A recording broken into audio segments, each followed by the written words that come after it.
Hello everyone. Today I will be showing you how to use Google Colab to run our Jupyter notebooks.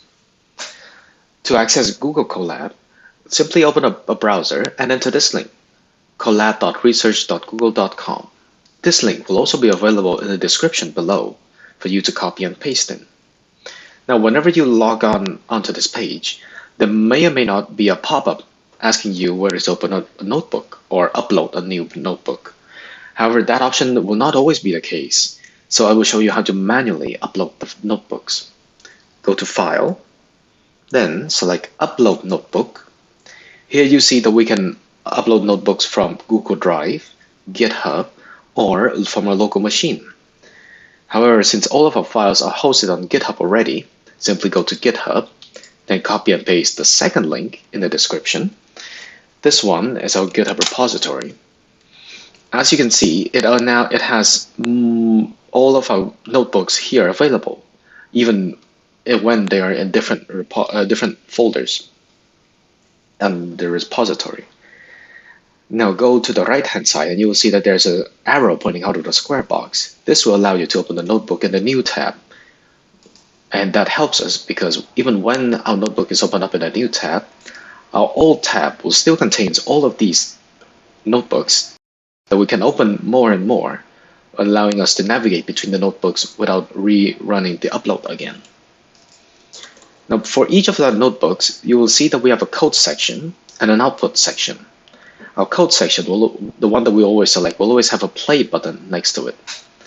This means that our code has not yet been executed for this session and no data is currently being stored. To run it, simply left click onto the play button. It will give us a warning every time that we run this for the first time of the session. Because this notebook is not authored by Google, they cannot guarantee the safety and the security of it. But since this is built by us on GitHub, so we can guarantee that. Click Run anyway, and you will see before it runs, this is the preparing stage where there's the dashed line around the play button. While it's running, it switches back to a solid line running around the stop button. And now, while the code is running, you'll see that all the outputs are running out below. And our code actually has a green arrow pointing to it, which means this is where the line is currently being executed. As it slowly runs and finishes, you will see that our stop button will switch to a play button, indicating that our code has finished executed. We'll also have a timestamp here, showing that this code took 26 seconds. And a green tick mark, meaning there is no error, and the code has been successfully executed all the way to the end. Now with this, I will be showing you how to use all of our examples on GitHub. In addition to this YouTube guide, there will always be a README and a guide instruction on GitHub itself.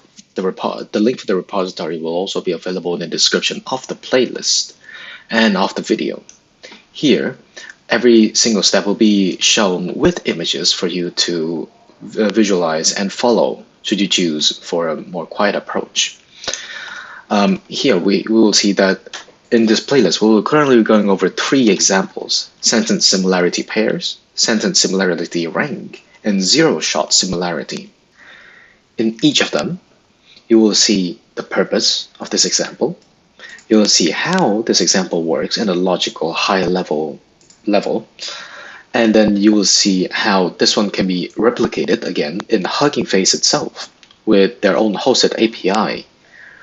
There you can see the scores, and then you can compute it again to run with your own data. Next, we also have the file available, and as well as the instruction and explanation for each line of code in it.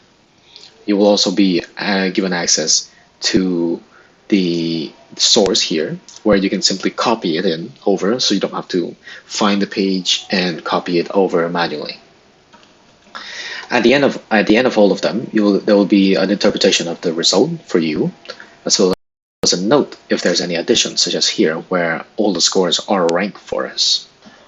And at the bottom of all instruction will be a link to the next example, where it will prompt you, and then you can simply click on it to go to the next example.